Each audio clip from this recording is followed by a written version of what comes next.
Welcome everybody to our webinar, the 2021 Impact Report, Advancing a Threat-Informed Defense.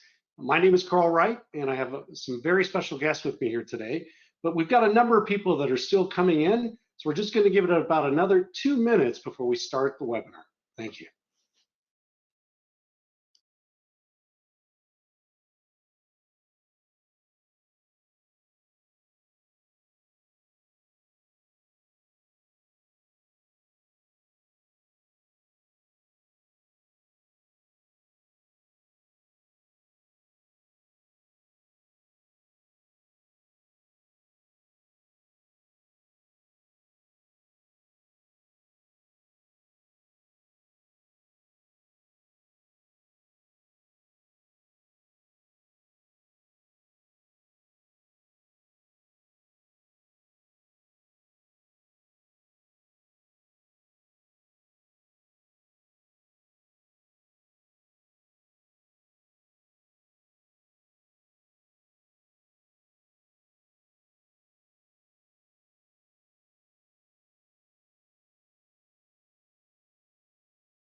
Welcome back, everyone, and thank you for joining our webinar.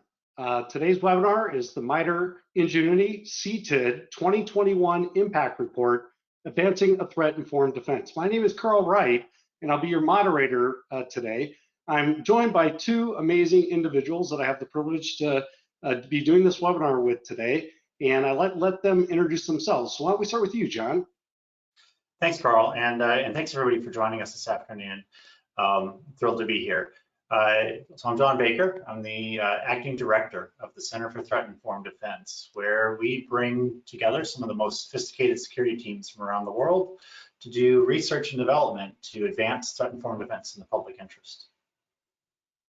Great, thank you. You're joined by your coworker, Ingrid. Thanks, Carl. So I'm Ingrid Skoog. I joined the center late last year as the assistant director of R&D. And I'm approaching 20 years in my information security career, spanning government, academia, for-profit, and in such areas as risk management and cyber threat intelligence. So really excited to be part of the center and here with you both today to talk. Great, well, welcome and thank you for being here. And as I mentioned, my name is Carl Wright. I'm a Chief Commercial Officer here at AttackIQ, but in a previous life, I actually had a real job as the CISO for the United States Marine Corps. John, I couldn't be more excited about the topic for today. The Center for Threat-Informed Defense just recently released the 2021 Impact Report. Can you talk to us a little bit about the report and why it's so meaningful?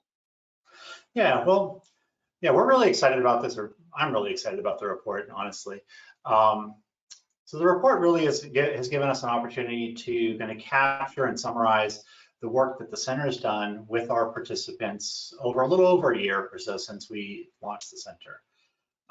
And when you take a look at the report, if you kind of scroll through there, you'll see kind of project after project. We've released 13 projects so far in the center, and each project has a little highlight with quotes from our participants.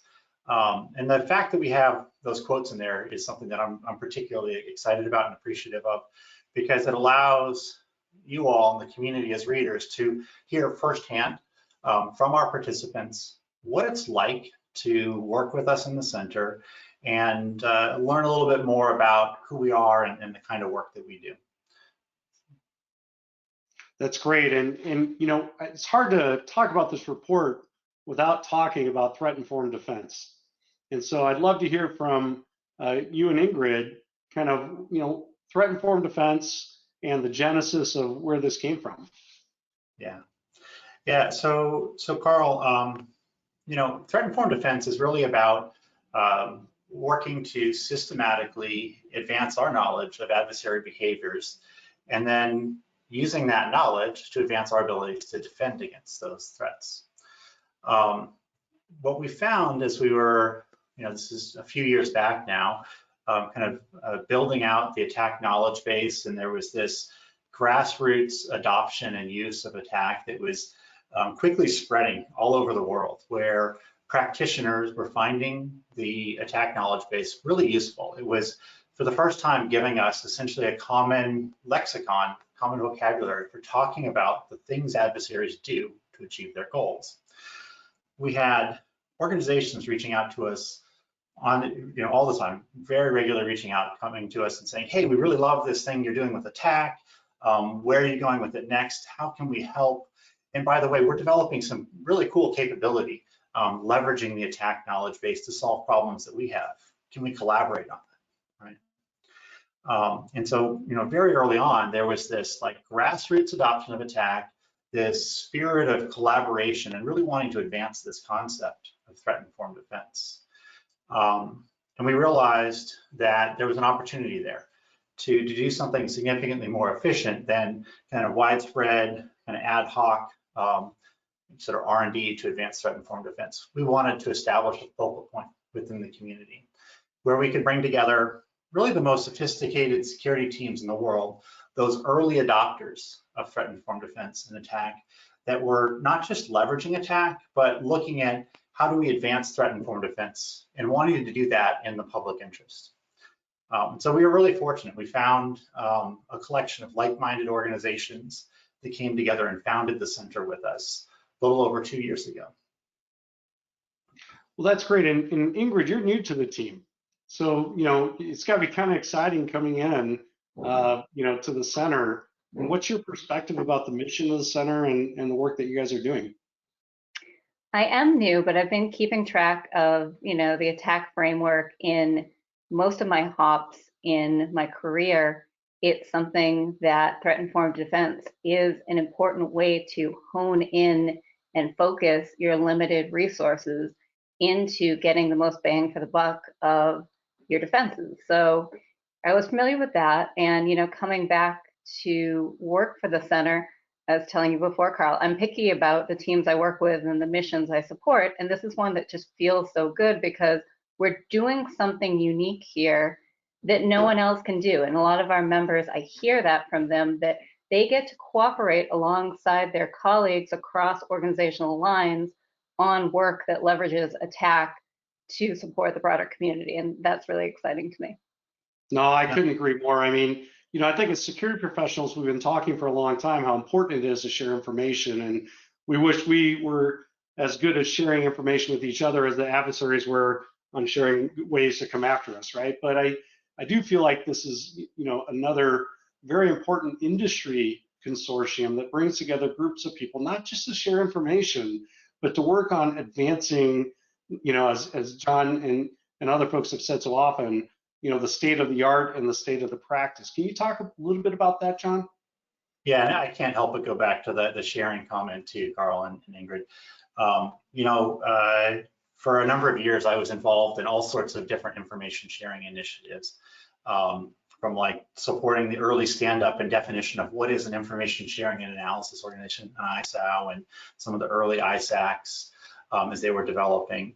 The real difference with the center versus some of those information sharing organizations, which I believe in and are valuable, just to be very clear, is that we are actually coming together to not just share information, but to identify hard problems and develop solutions.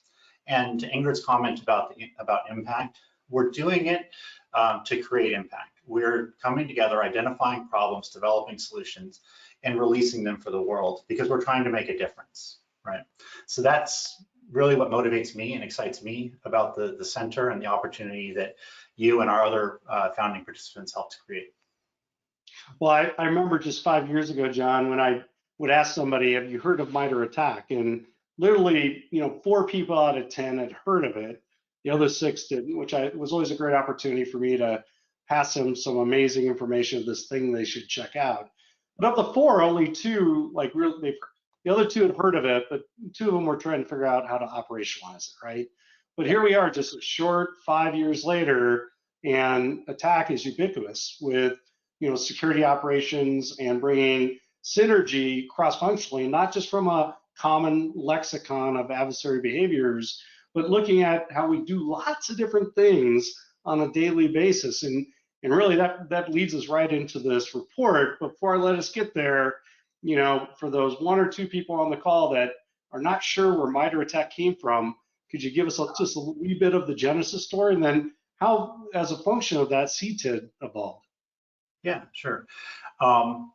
Yeah, so the thing that's great about MITRE ATT&CK was, or is, that it was developed by practitioners that were trying to solve a problem, and you kind of see the spirit of that. You probably heard me kind of mention that as I was talking about what we're doing at the center.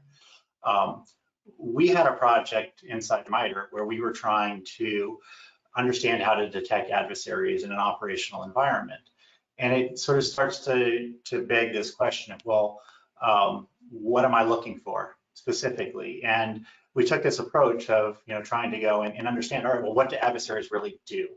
And the thing that's really critical about how we started was it was this catalog of the specific TTPs that adversaries actually use. We wanted to focus there rather than trying to focus on all the things that they could do. So from the very beginning, ATT&CK was intended to be this very practical resource that we could use to guide some of our internal research. Along the way, the team realized there's tremendous value in this approach that we've taken. And I wanted to kind of just drive that home because, to me, the reason ATT&CK has been so successful is it was sort of developed by technical experts trying to solve a problem and sharing that and making it available for the world. It made sense to others, and the community really came together to unite and build out the ATT&CK knowledge base into what it is today. And obviously that research, started with just the enterprise framework, right? But, it takes a village, right? It does. It does. With support from the broader ATT&CK community, over the years, we started with just a little over 100 techniques in the ATT&CK knowledge base, and it's grown tremendously as we've really further advanced our understanding of adversary behaviors, but we also started to expand ATT&CK to cover technologies outside of your typical Windows and enterprise environment. So looking at cloud environments, container technologies, there's an attack for industrial control systems, matrix as well.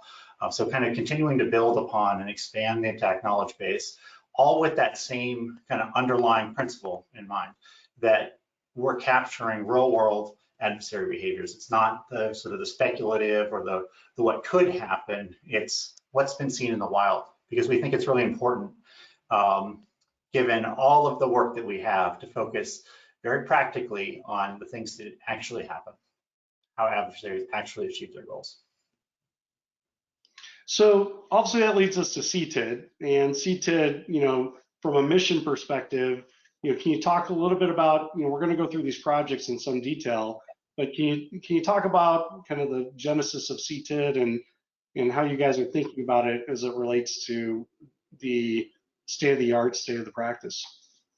Yeah, absolutely. I think for us, as we were launching the center, what we were trying to do is, given that there was this demand and this opportunity to really expand upon the ATT&CK knowledge base and accelerate kind of the advancement of threat-informed defense, we recognized we didn't have all the answers in the building. What we wanted to do was work with the community of really sophisticated security teams. Yes, bring that up, that's great. And so what we tried to do, Carl, was build this diverse community of participants that were kind of in the problem space. And so you'll see organizations with the head of a red team, or the SOC director, or the head of their intel team, or cybersecurity companies that are providing solutions and wanting to kind of set the course for threat-informed defense, right? So we wanted to bring those organizations together, cross-sector, and we wanted to have a sort of a nice geographic distribution for diversity of perspectives, right? We felt like that was the best way to come together as a community and identify the hard problems that would have the greatest impact if we solved them, right? And so we had 13 founding organizations that really believed in us and the concept of the center when we came together and launched a little over 2 years ago. Since then, we've built this whole engine that allows us to work together to identify a problem, refine an approach to solving that problem, and develop a research project and publish its results. And I really think of it, it is an engine, because what we've tried to do is get these organizations that are kind of working in that problem space, the practitioners that are struggling to defend their organizations, to come together, help us prioritize and define these projects, and then systematically work to develop and release them to advance threat-informed defense. Because we're so closely tied to practitioners, these individuals that are kind of in the problem space on a day-to-day basis, it's been really important to us that we're trying to develop, or that we are developing, resources that are practical. They can help you with problems that you have today.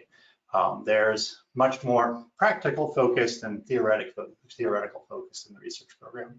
Having said that, we want to do both. We want to advance the state of the practice and the state of the art in threat-informed defense. So there is a little bit of a balance there as we go through some of the projects that we've developed. Well, John, it looks like there's a few more new members since the original 13 founders. So how many people are in the center participants today? Yeah, we have 30 organizations working with us as center participants today. And what that means is, we now have a great group that comes together, and we're always identifying new problems, always kind of talking through them, fleshing them out, and turning them into research projects. And so that engine I described that's at the core of the center, we should always be running 6 to 10 projects at a time. And so what that means is our impact report today talks about 13 projects, right? Our impact report next year is probably going to talk about 30 projects as we continue to scale out the work that we do within the center.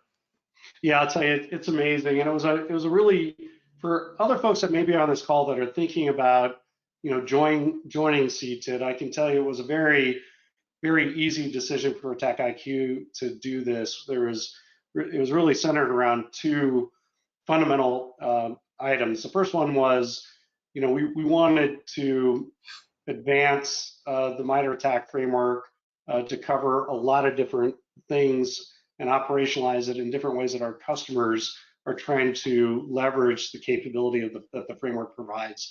And so being part of a team that helps, fund the research, that helps contribute back to the research, there's immediate return on investment for us, because we can bring that research into our products and services and get those to market faster and help people from a cyber defensive operations perspective elevate their capabilities. And so as a vendor, that was a very simple decision to be on the cutting edge of MITRE attack and where that should go, and helping make sure that we're contributing to the field of endeavor there.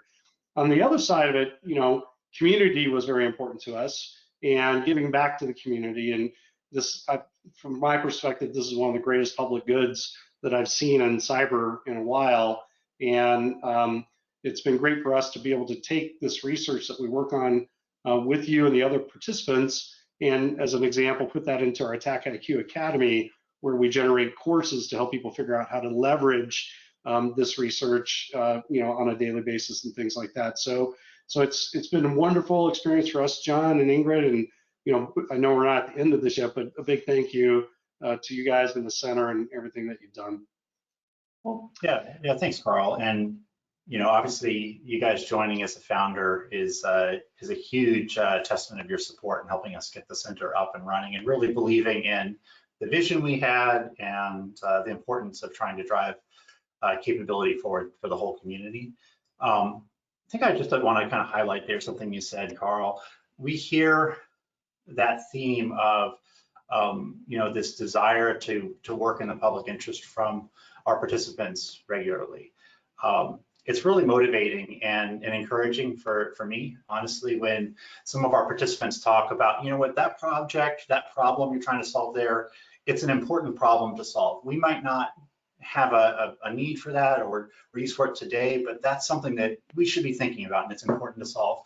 And that same organization might say, on the other hand, this other project over here, we really need to work on that today. We need it for our internal capability, and we see the good in developing that as a project through the center for everybody, right? And the point is that we have this group of participants that really see value and creating impactful resources for the whole community, which is really encouraging. Well, I agree with that. So with that said, let's jump into maybe one of the projects. So it happens to be one of my favorite projects, mostly because it was our first project as a team that we worked on together. And there's some characteristics that I think are very salient for all the projects that the center do, John. And it's not just a research project. We actually produce usable artifacts. And so maybe in the context of this first project, we can talk about both the project as well as the philosophy that goes behind it.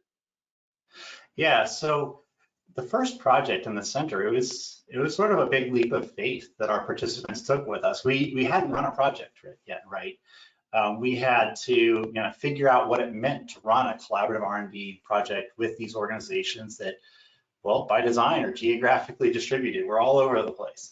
We're coming at it from different perspectives. So with the Fin6 Adversary Emulation Plan, we were really responding to this need. MITRE had done a bunch of work to develop emulation plans. There was a lot of interest in that work, but it was always like a one-off over here, and a little while later there'd be another thing. They would have totally different look and feel, sometimes different philosophies, but we called them all adversary emulation plans, right? And so on one hand, there was demand for more of that, but what we had done wasn't very useful and very practical, to be honest. And so with center participants who really wanted to help the whole community with a collection of resources to allow us to emulate real world threats against our environments, we created a library for adversary emulation plans. And the whole idea with that library was that every emulation plan that we develop will have a very consistent look and feel to make it easier for practitioners to use. We would have the same underlying philosophy that these are intelligence-driven products that are intended to align well with real-world adversaries that we target. So our first plan had targeted Fin6, and we picked Fin6 because that's what was relevant and important to our center participants, right? So how did we decide which one to focus, what group to focus on? We worked with our participants to prioritize that. And as you can see, we then tackled menu pass. And along the way, we learned a lot. As we went, we iteratively advanced our underlying methodology, our data model for representing emulation plans. But we also learned what it meant to run collaborative R&D projects. I like to, just as we got into that project, what was really inspiring to me was, you can see on this project and on that other project, we had a diverse set of participants coming together to fund those projects and work with us on those projects. Everybody came in with a little bit of a different perspective and different resources. We had one team that was really there providing like great technical review and feedback. We had another team that was there serving as like a beta tester. They were a red team that took the emulation plan and used it in a test environment. We had another organization that donated the whole test environment so that we could put together a range, develop an emulation plan, and the other participants could test it out, right? And so this became a much more valuable product than us, MITRE, behind closed doors, developing an emulation plan and publishing it. Instead, we had something that had the benefit of multiple different perspectives, multiple different teams testing it and using it, helping us to refine it and make sure that it was actually going to be a practical resource. So that was. Well, so I have to double click on that, John, and Ingrid, I have a question for you. So one of the things that struck me during this project was what you said a little bit earlier. Red teams would go create emulation plans. There's no standard for creating or documenting, and so you get somebody else's emulation plan, you couldn't necessarily parse it, right? So Ingrid, bringing standardization to some of this, these projects, and how that influences the community that can adopt them. And what's your perspective on that? And philosophically, how do you see that going forward in other projects?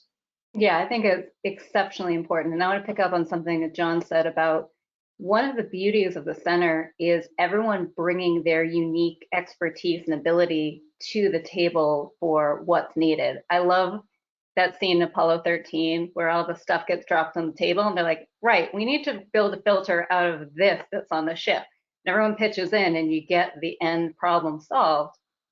We really value about each project we run that depending on what that end goal is, whether, you know, a filter on Apollo 13 or cyber threat intelligence output, everyone's bringing their unique skills and abilities to make that happen. So as far as standardization, we want something that folks can easily, when they come to our resources that are developed by the end of the center, know what it is, what it's used for, and really be able to pick up and run with it. So whether that's a Docker image that you can easily use or some JSON files that you're understanding exactly what the mapping is, we want that predictability so that people don't need to fumble with this emulation library is this kind of set of files, and over here the methodology was different. We want that predictability about when I see resources coming out of the center, it's going to be in this kind of package that I can understand how it's used for me and what impact it can create. Well, and that makes total sense. And, you know, so emulation plans, this, you know, obviously, you know, this one seems obvious that the center should do this. But I want to jump to one of the other projects down here, Workbench. I'm going to jump around a little bit in here. So you know, this is an interesting project from an AttackIQ perspective. We're obviously one of the sponsors, and this isn't something, even though we sponsored it, that we could actually pull back in and use in our product, right? And so a lot of people would ask me, well, why did you sponsor that? And, you know, there's some things that I think we need to do as a community to elevate the entire community and how it works together, you know, and Workbench seems like it's one of those. Can you talk a little bit about this one? Yeah, and so this was one that we were hearing that right as that adoption groundswell happened around attack, folks in various different organizations were using things like sticky notes or Excel spreadsheets to be able to get down their internal knowledge and annotations around attack. And then that tale of, you know, an attack version 9 comes out, version 10, you're upended with how you're maintaining that internal view and mapping for your operations. So Workbench was allowing teams to easily manage and extend their local versions of attack and keep it synced with that public knowledge base as it iterates and improves. And there's the ability for groups to be able to not only have that close hold annotated information and work, but also to collaborate with others and even contribute back all through this open tool, which I think is really exciting. We've heard so many folks who are able to use this and improve their operations from it. I agree. And is there a Workbench 2 coming out, John? You're on mute, sir. We're actively developing Workbench still. Ultimately, what we're trying to get to is this, you know, foundational capability that teams all over can use to kind of tailor and extend the attack knowledge base while easily staying in sync with the official attack knowledge base. And part of this, going back to the information sharing comment from earlier, is also a desire to allow organizations to collaborate. So if you have knowledge of some additional sort of TTPs or techniques that you wanted to kind of add to your own local extension of the attack knowledge base, you can do that, and you can choose to share those with other organizations, or you can choose to contribute those back to the official MITRE attack knowledge base. So we've tried to enable that sort of ecosystem of participants or organizations coming together to advance the overall attack knowledge base. And so we have some updates coming to the attack workbench that will help the MITRE attack team transition over to officially leverage the workbench as its infrastructure for advancing attack and start to put us in a place where we can start receiving contributions from the community, adding in a bunch of other capabilities, authentication, team support, that sort of thing. That sounds pretty cool. A bunch of cool stuff coming. So, I mean, obviously, at the end of this, we'll provide a link for everyone so they can find these resources that are available. You know, one thing I forgot to mention at the beginning of this is, you know, vis-a-vis the chat capability of this application, feel free to send in any questions for John or Ingrid or myself. We'd be happy to take those during the presentation. You know, CIOs like to use the word transformation a lot. Security people don't use that word very often. It's kind of weird, huh? We also don't use the word fluid and elastic, but the CIO uses that a lot. And I wonder, that's an architectural problem for security, that we're not very fluid and elastic. But it's with that connotation that I bring up our next subject, which is cloud.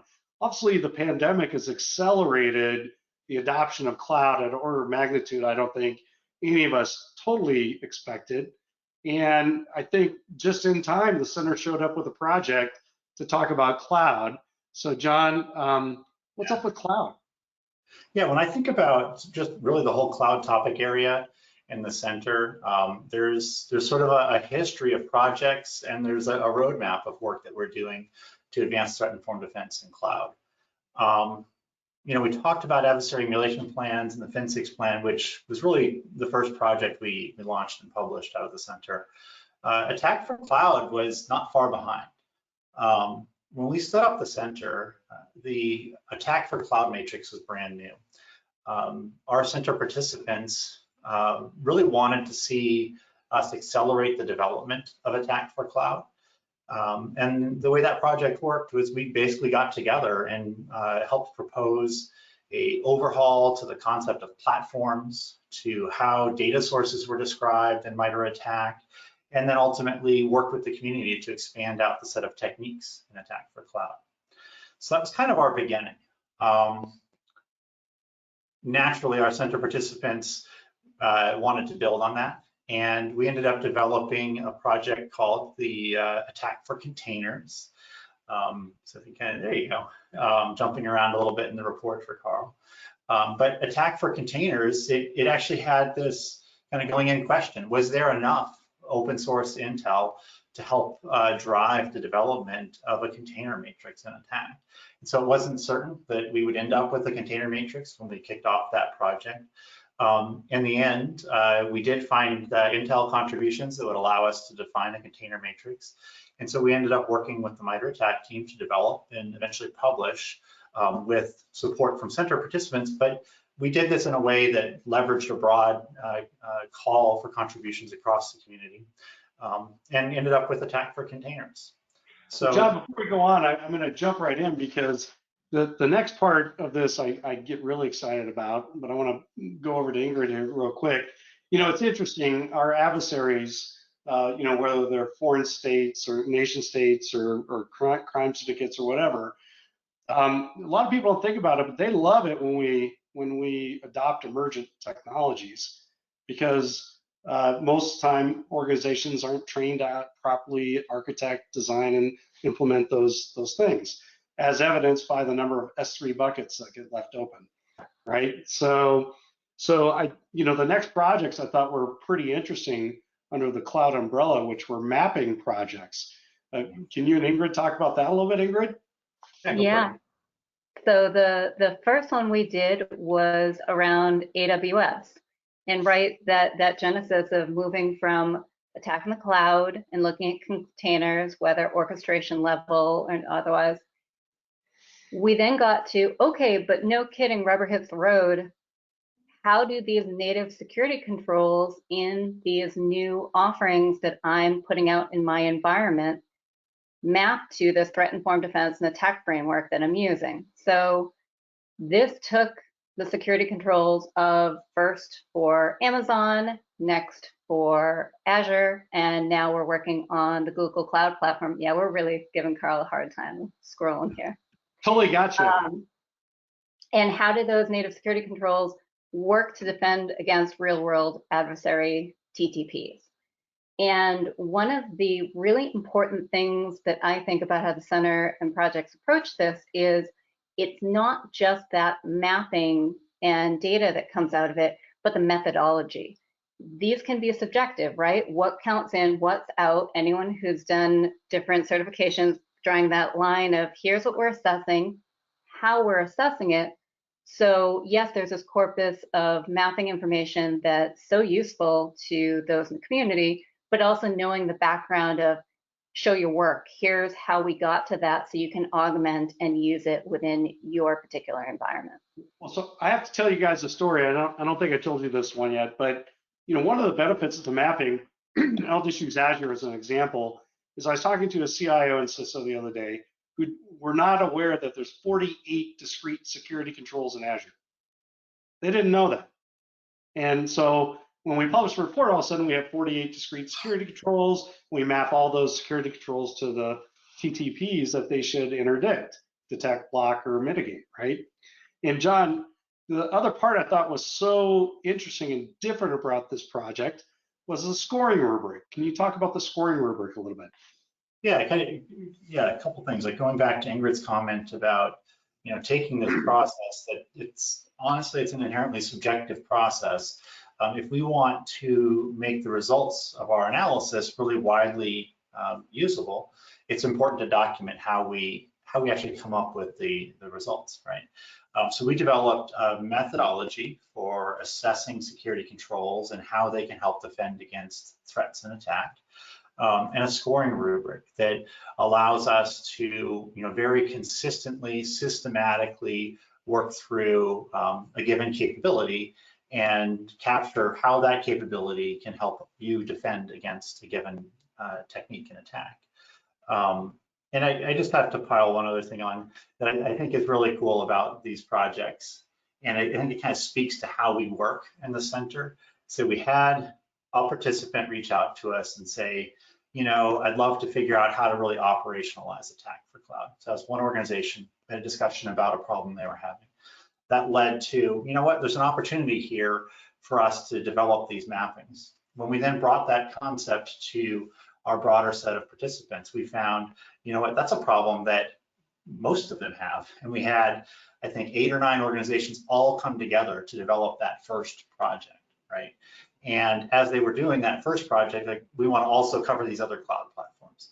And what we did in doing that was we took a problem that one organization was kind of struggling with and working with as they were moving resources out to a cloud platform, solved that problem, but we solved it with the benefit of more perspectives, and we brought together teams that are really going to use that work right away to make sure that the results of our work are directly applicable to their problems. And then we scaled it out, and we've done it for these other cloud platforms. And as Ingrid said, we're working on Google now. So.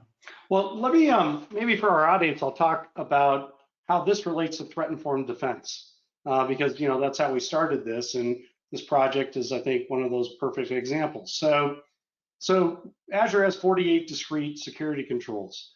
Do you implement all of them? Which ones do you implement first?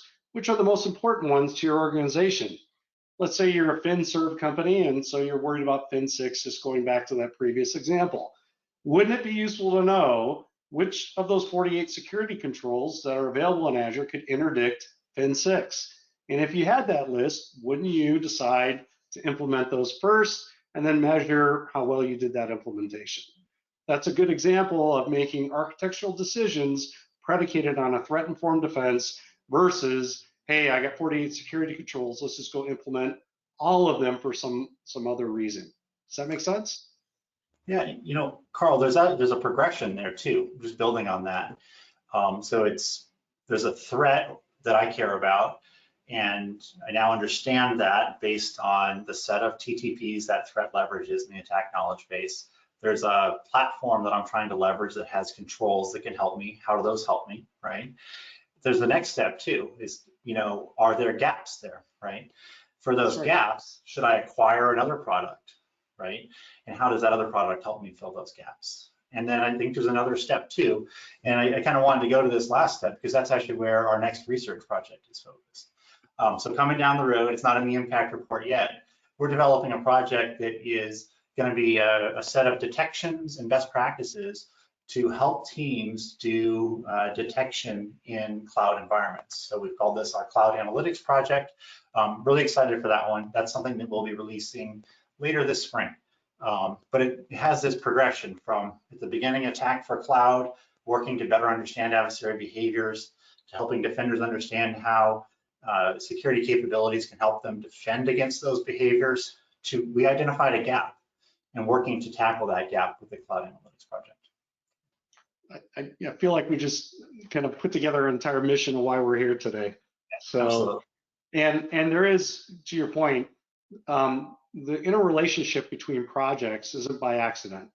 They build on each other. They help people through the whole life cycle of cyber defensive operations and threat-informed defense.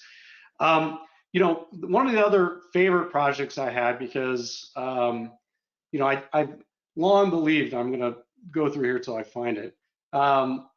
People always said compliance doesn't equal security, and security doesn't equal compliance. And this, quite frankly, annoys me. We spend a lot of treasure on two sides of the house, but somehow one doesn't equal the other. But our project around mapping of NIST 853, there it is, to the MITRE attack framework, is quite illuminating if you think about it. Can you take us through this one? Yeah, so completely spot on. A lot of us, unfortunately, or just how it is, live in industries that are driven by compliance needs. And so, in my time at university, we received federal grants with some of our faculty. NIST 853 was something that we were having to use. So with this project, we wanted to enable defenders to easily make that connection between the controls in their environment from NIST 853 to the adversary techniques of interest. So allow that attack-based threat information to inform their risk management processes. And I think, the center is uniquely positioned to help the community with this because so many people have this need. And if we have that redundancy of every single organization doing that mapping on their own, what a perfect place for the center to be able to drive that work and be able to share it out so broadly. It's been one of our most hit resources that everyone says, thank you for doing that 6,000 whatnot mapping, because it's so valuable to them to do work in the right way. And again, we pushed out the methodology. This is actually one of the projects I supported on one of the revisions to show here's how we made those subjective decisions of mapping from controls to attack so that you can be well informed about how that looks, give us the feedback, use it within your own environment. So this is one that I'm really excited about because I think it bridges that painful compliance work with the threat-informed defense that we're all driving toward. You're spot on. And John, obviously, at AttackIQ, we've been working on mappings for over a year. I know JPMC had worked on it a long time. CIS had some amazing mappings that they did as well. We all brought these together. I know your team had been working on mappings. And, there's some differences in it was very subjective. So can you talk about the end product and why we think the end product is so important? Yeah, I think one of the things is about the end product is that, frankly, there really hadn't been a sort of open published set of mappings between attack and NIST 853. There were, as you said, lots of teams that were doing that behind closed doors or sharing with small groups, but there wasn't something that was out there and open for everybody to leverage and build upon. By tackling this as a center research project, we've been able to create sort of a baseline that everybody can then build upon. And we fully expect and acknowledge that people, and we hope that people will take it and tailor it to their own environments and their own needs, right? And that's why that methodology that Ingrid was talking about is so important. It's critical to us that you can easily understand why the mappings are what they are. There's this really practical thing about that resource though too. It has nearly 7,000 rows of mappings of controls to techniques. That's 7,000 rows of analysis that we put together that nobody else has to do now. Everybody else can leverage that. So there's literally thousands of organizations that can now save the time of doing that study of security controls to attack, leverage that work instead, and focus on defending their organization. And so to me, sometimes the Center for Threat-Informed Defense has an opportunity to save everybody a ton of work and allow them to focus on defending their organizations by just creating a foundational resource that everybody can build upon. That was very much. I think one of the important words here is transparency. The transparency of how it's done, and also a request for feedback. So if there is any mappings that, excuse me, team, someone out there thinks that we could have done a better job or have other suggestions or recommendations, the center loves to get those back, the feedback. Yeah, I think if I had one ask for everybody on the webinar today, it really is, check out the work. use it. Let us know what you think, and help us improve it. We absolutely, whether it's the mappings or the emulation plans or Workbench, some of the other projects that we haven't talked about, we want to hear from people so that we can ensure the resources we develop are solving real world problems. Right? That's critical to our mission. Well, this is another example from a AttackIQ perspective that directly impacted kind of our product, our direction, how we thought about the world. I think everybody understands that there's cyber defensive operations and there's the risk organization. And risk largely does things top down. Do you have all these things deployed? But they rarely have visibility into the effectiveness of that firewall that's deployed as it pertains to the mapping to a very specific thing. MITRE ATT&CK is very bottoms up. It's very much about, you bought a firewall because it can defend you against these TTPs or whatever it might be. What's the effectiveness of your implementation of that, and what's the impact to compliance? You may be compliant, but is it effective compliance? Does that make sense? Absolutely. Well, look, I'm watching the time closely. We've been talking about this report, and there's other great projects in this, and so I strongly encourage everybody to go check those out. But you got some stuff coming up, John, that I think would be super cool, that is a sneak peek into some projects that are about to get published. And so I'm going to go ahead and bring those up on our PowerPoint here. So hopefully you can see that okay. Perfect. Yeah, Carl, thank you. So I mentioned we have this engine. Well, the engine's running, and we're developing resources for the community.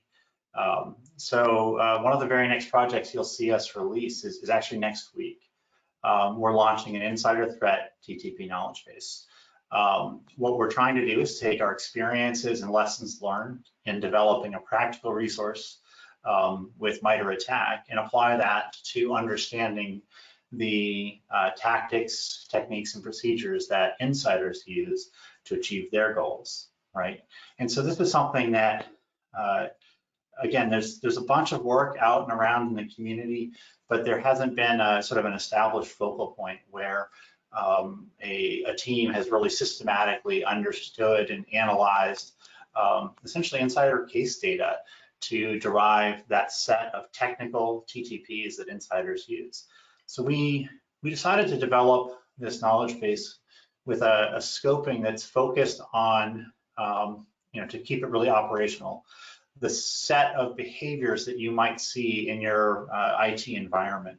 So if you're sitting in a SOC, what might you see that would be an indicator of an insider behavior, right? So that's kind of how we define the scope of this. This one's kind of like, remember the early days of attack we were talking about? When we release this next week, it's the start of a conversation. We have a set of initial TTPs that we've defined as sort of in scope for insider threats. We've developed a methodology and approach and helping people understand why what we have is what it is, right? But from there, we really want to have a conversation with the broader community to grow and evolve this knowledge base so that it can be a really rich knowledge base that we can use to understand and then defend against insider threats. So I'm really excited about that one. It's a little bit different than some of the other projects. It is fundamentally about advancing our understanding of those threats so that we can start to defend against them better, more effectively as a community. So the next one I'm particularly excited about as well.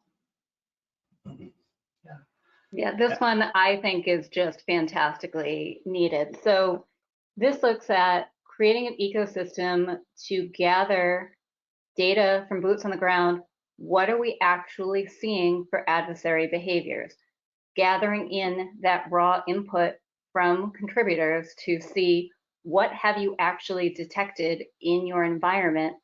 And from that corpus of data, being able to have hypotheses and run analysis to see where's the trending, what are we seeing most. And so in a couple of weeks, this report that you see a little screenshot of here will be coming out, sharing what did we find from these original contributions. And as we continue to grow this ecosystem, and we've built, we talked about engines of the whole center, this engine of being able to thoughtfully collect data from contributors in a sensitive way to PII being able to strip out any identifying information, being able to even do offsets of dates that might be telling. So you just have that cadence of, hey, X and Y happened, a little break, and then Z, to be able to continue to run those data analytics and see the patterns and trends of what actually is happening out there. So I think this is so exciting as a project. Yeah, Ingrid, we helped sponsor this project, and it was a very exciting project. It was a very difficult project, I think. And I did find, and we're not going to tease too much of it here, but the results were not exactly what I expected. I think people are going to find this report very illuminating and timely for kind of everything that they're thinking about today. Yeah, and so, you know, we're ultimately with that report, it's like kind of a first step for us.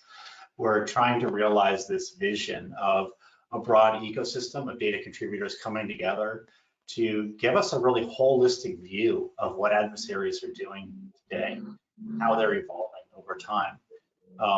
If you, again, just thinking about threat-informed defense, we want to develop this resource and make it available to the community so that we have that continually evolving knowledge of what adversaries are doing, so then we can orient our research program, so we can orient our defensive capabilities around those things as adversaries evolve. So this is the first step, publishing the report, developing the capability and infrastructure to support that analysis. And we're looking forward to continuing to advance that underlying capability, working with the community to identify more data contributors to give us that more holistic picture.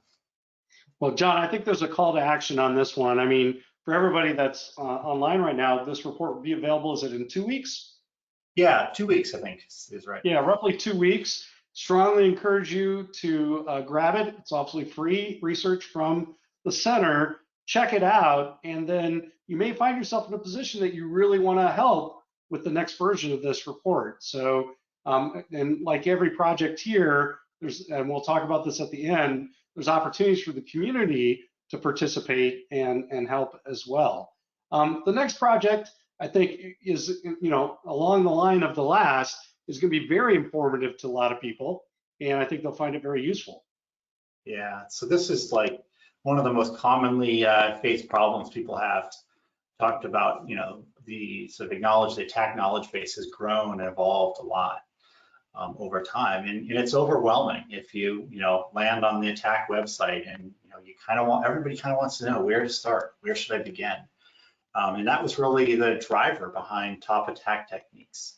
If you look out across the industry today, you'll see lots and lots of publications saying, here are the top 10 techniques, top 15 techniques. What we wanted to do with this project was provide a systematic way of arriving at, for you, for your considerations, what are the top techniques that you should focus on? Where should you get started? So we're doing a couple of things when we develop this. We're doing the analysis of the corpus, developing a methodology that will help you prioritize, that will help us prioritize and derive a set of top techniques for you. We're developing a kind of lightweight browser-based calculator, similar, for those of you that know what the Attack Navigator is, similar to that, where you could go and provide some inputs and it will spit out for you, okay, based on your inputs and the analysis that we did behind that to drive the calculator, right? Here's the set of techniques that you ought to focus on or you should be thinking about. Along with it, we're going to prioritize the creation of a sort of a top ransomware techniques report, because I know that's a problem that everybody's wrangling with today. And so we wanted to essentially use that top techniques methodology that I talked about and apply it to the ransomware threats to create that report of top attack techniques for ransomware. Well, you kind of just gave out another teaser, John. So while we're on it, is there any other things that you and Ingrid are excited about that are imminent in the next 2 to 3 months? Okay. Well, I'm excited about so many things. I mean, these outcoming projects and our continued evolution of, you know, the things we run through are the building blocks of how we're starting to grow, whether it be from a defender's point of view, cyber threat intelligence focus, supporting red teams. We just are evolving on all these projects and seeing where they take us toward those strategic goals of just better defending our organizations and helping the community. So I'm really kind of just excited about everything we have going on right now. Yeah, Carl, there's a little over, I think, 30, maybe 35 ideas in our idea pipeline. We kind of have a process for incubating ideas and turning them into projects. And so there's a bunch out there, and honestly, a bunch of them are really exciting to me. If I had to pick one, though, kind of area, it's more an area than a particular project. So we talked about mapping 853 to attack. We talked about mapping cloud security capabilities to attack.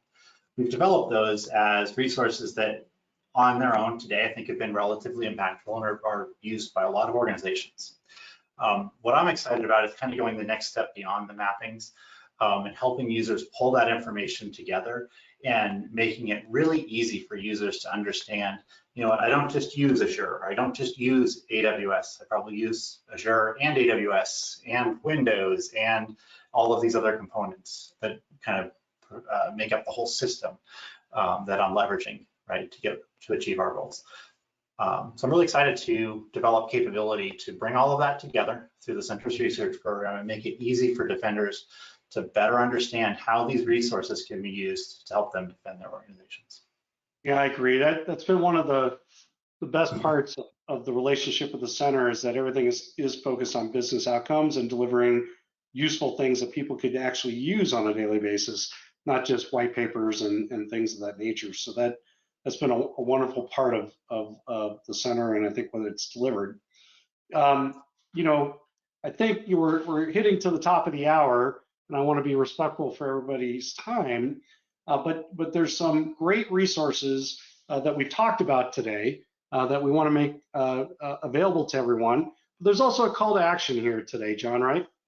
Yeah, absolutely. Yeah, as the slide says, I think we can all play a role, regardless of where we are, the size or sophistication of our organization, and working together to advance threat-informed defense. As I said earlier, the easiest first step is, if you thought this was a good webinar, you learned something about the center, tell people about it. Help spread the word about the work that we're doing and the resources that we're developing. Go use the work. Tell us what you think about the work. We need that feedback. We'd love to hear success stories. We'd love to hear about challenges that you've had leveraging the work, because that helps us make it better. That helps inspire us to do more. And it's really critical to driving research and threat-informed defense. I really think of it as like a progression. Beyond that, share your problems with us. Share your successes with us. We essentially have this funnel that drives the research program. We love to get problems into the top of that funnel that we can then look at, prioritize, and kind of develop solutions with our center participants, right? So I'm always looking for more problems. So share your problems with us to help drive the overall engine of the research program. My guess is that if you're facing a problem, you're not the only one with that problem, and there's an opportunity to kind of come together to solve that problem. And then, if you feel like you're in a position or you're in an organization where you want to leverage the resources of the Center for Threat-Informed Defense, but you also want to be in the driver's seat, helping us to figure out what problems to tackle next, helping to drive the engine of the center in our research program, join us. You can reach out to us. We'd be happy to talk with you about that. As I said earlier, we're trying to build this really diverse set of sophisticated security teams to advance threat-informed defense together for the community. And so there's an opportunity for organizations to come and help drive that research program too. That's great. Yeah. Well, John, I'd like to thank you and Ingrid both for being here with us today. If for the audience, if you found this useful and you'd like to share it with your coworkers or even your family, we will make this video recording available shortly after the session here today for you to share it. Also, we will send out an email to everybody that registered that also has access and link to the video, as well as some of the other resources and links you see here on this slide. Lastly, I invite everybody to check out AttackIQ Academy. It's a free advanced cybersecurity education. And many of these projects that you see on this screen here today, we've actually put together courses that help you to review exactly what the research is for, to operationalize it, and in many cases, actually leverage the resources in hands-on labs. So again, that's free, and we invite you guys to check that out. Ingrid, John, thank you so much for today. Yeah, thank you, Carl. Thank you for having us. And thanks everybody for joining us.